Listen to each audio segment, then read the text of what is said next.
Sebab yang confirm kalau kita tengok kitab Injil ni dia turun pada Nabi Isa ni menggunakan bahasa apa? Bahasa apa kitab Injil? Kalau Quran bahasa Arab. Kalau Ibrani Taurat.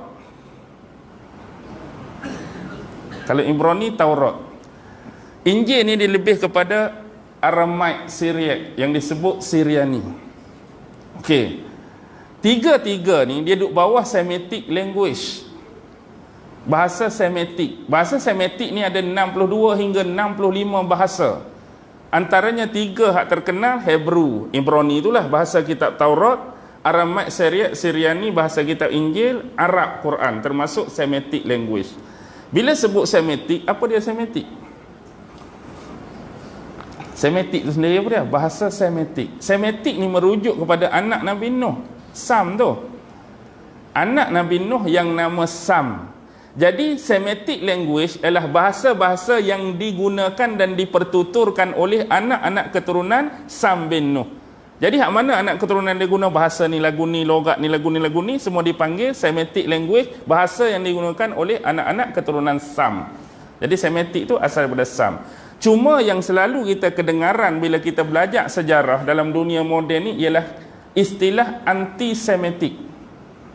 Anti-Semitic. Anti tu anti lah, macam anti dadah, anti rasuah. Kita tahu kalimah anti, tak suka kan. Semitic tu merujuk pada apa? Takkan tak suka kepada anak-anak Sam. Asal dulu, kalau zaman kuno dulu, hak betul penggunaan anti-Semitic ialah kerana pergaduhan dalaman, anak beranak, adik-beradik bergaduh, iaitu antara anak-anak Sam dengan anak-anak Ham. Anak Nabi Nuh ada 4 orang, Kan'an, Sam, Ham, Yafis. Ada seorang hak tak dengar kata, hak nakal sikit, nama dia Kan'an. Hak Nabi Nuh ajak naik kapal pun dia tak mau dengar, hak tu hanyut tenggelam. Tinggal Sam, Ham, Yafis. Jadi selepas kapal Nabi Nuh mendarat tu, bila mereka ni dah mula membiak, Nabi Nuh telah menetapkan hak ni duduk kawasan ni, hak ni duduk kawasan ni, kawasan ni. Jadi Ham ni tak berapa setuju dengan penetapan tu. Jadi pertelingkahan antara anak beranak Ham dengan Sam. Jadi hak asal dulu bila kata anti-Semitic tu, kumpulan Ham ni yang tak suka kepada Sam tu, disebut anti-Semitic secara umum. Tapi bila mari zaman moden, anti-Semitic lebih merujuk kepada anti kepada Yahudi. Anti kepada Yahudi. Kenapa? Kerana memang Yahudi itu dia akan datang daripada jalur Sam. Sebab Nabi Ibrahim confirm daripada Sam. Maksudnya dia ada darah keturunan Sam. Anak dia Ishak pun akan jadi confirm. Ismail pun akan jadi confirm. Lah anak kepada Ishak siapa? Anak kepada Ishak, Yakub confirm. Yakub ni lah dalam sejarah dikenali sebagai Israel. Anak-anak Yakub termasuk Nabi Allah Yusuf, Bani Israel, confirm Sam. Dan keturunan ni jugalah daripada anak Nabi Yakub yang nama Lewi, itulah melahirkan keturunan Lewi ni.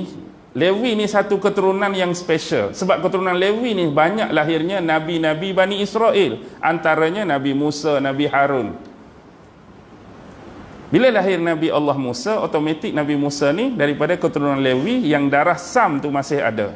Kemudian mari pula jalur dia. Mari Nabi Daud, mari Nabi Sulaiman. Lepas Nabi Sulaiman tu baru berlaku pemecahan kuasa antara Israel Utara yang memerintah di Samaria dengan Judah Selatan. Masa Judah Selatan memerintah itulah istilah Yahudi keluar. Jadi mereka ni masih lagi anak-anak keturunan Sam sebenarnya dari sudut sejarah. Jadi bila pengistilahan Yahudi keluar, jadi hari ni yang panggil anti-Semitic tu anti kepada Yahudi. Tak semestinya dia tu keturunan Ham macam hak asal tadi. Kalau dulu Ham saja benci tu kan. Tapi hak ni keturunan mana pun kalau dia tu benci Yahudi dipanggil anti-Semitic. Tak kiralah dia keluar daripada hutan orang asli. Hang orang asli, ya aku orang asli, tapi aku anti-Semitic. Padahal dia tak kenal pun Yahudi tak. Tapi nak ayat bila dia anti-Semitic, dia tu anti-Yahudi. Baik. Kita hari ni anti siapa? Bila sebut anti-Yahudi tu bukan kita tu anti kepada semua Yahudi, tak. Jangan fikir asal saja orang tu Yahudi kita nak marah, orang tu Yahudi kita benci. Ni orang silap faham. Yang kita marahnya ialah Zionis tu sebenarnya merujuk kalimah, kita kata benci Yahudi, nak awak ke Yahudi, kita merujuk Zionis. Tapi dalam Quran ni Allah sebut Yahudi wan Nasara aja. Allah tak sebut Az-Zionis, tak jumpa kan?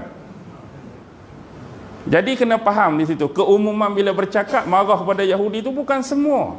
Sebab Yahudi pun ada yang mulia, ada yang beriman, ada yang baik. Bila kata dia tu merujuk kepada bangsa, dia akan statik sama semua. Bila kata Yahudi, mesti ada hak baik, mesti ada hak jahat. Ke Melayu baik semua? Bila kata melibatkan bangsa, bila sebut Melayu, ada Melayu hak baik? Ke kita nak nafi sebab kita Melayu, tak ada Melayu hak jahat? Tak boleh, Melayu pun ada. Hak beriman ada Yahudi, hak tak beriman ada. Melayu, hak beriman pun ada, hak tak beriman pun ada. Hak semayang pun ada, hak tak semayang pun ada. Sebab kita ni Melayu, kita tak boleh nak nafikan benda-benda buruk tu seolah nak kita nak sembunyikan. Tak ada. No. Bila kata nama bangsa apapun, sifat-sifat tadi ada. Cuma bila kita merujuk kepada anti, nak marah, geram tu yang mana? Dia merujuk kepada Zionis. Zionis lah yang banyak menggunakan backup stand. Maksudnya dia duduk belakang tu, dia gunakan apa-apa yang Yahudi sebenar ada. Dia bukan Yahudi sebenar pun, tapi dia seolah-olah tempelkan diri dia seolah-olah dia tu Yahudi. Jadi bila orang nak marah, orang marah pada siapa? Orang marah pada Yahudi. Dia sebenarnya tu bukan Yahudi sebenar. Dia tu Yahudi hybrid kita panggil. Yang dipanggil Yahudi Ashkenazi, Yahudi Sephardi, Yahudi Mizrahi, Yahudi Kochi, Yahudi Kaifeng, Yahudi Samaritan. Tu semua Yahudi hybrid. Kalau dulu Yahudi betul-betul Yahudi, mereka kena bangsa Yahudi baru boleh jadi agama Yahudi. Tak boleh macam orang Melayu, saya bangsa Melayu, saya nak masuk agama Yahudi, saya jadi Yahudi. Tak boleh. Dia kena saya ni sendiri memang bangsa Yahudi. Sebab tu yang terbaik Islam. Sebab Islam tak nilai pada bangsa tu. Maksudnya orang Cina boleh jadi Islam tak? Boleh. Mari orang Dayak boleh jadi Islam. Orang Sulu boleh jadi Islam. Bangsa tu Islam. Jadi kita angkat Islam lebih daripada bangsa. Kalau kita mengagungkan bangsa, contoh bangsa Yahudi, agama Yahudi, hanya bangsa Yahudi boleh masuk. Lepas tu kalau orang lain nak jadi Yahudi, tak boleh ya. Sebab tu dia jadi khusus untuk dia. Sebab dia merasakan anugerah Allah, Asy-Sya'bul Mukhtar dulu ada lagi dengan dia. Apa dia? The people choice lah. Konon-kononnya dia tu manusia pilihan Allah. Sebab tu dia boleh jadi hebat hari ni. Orang lain semua duduk bawah dia.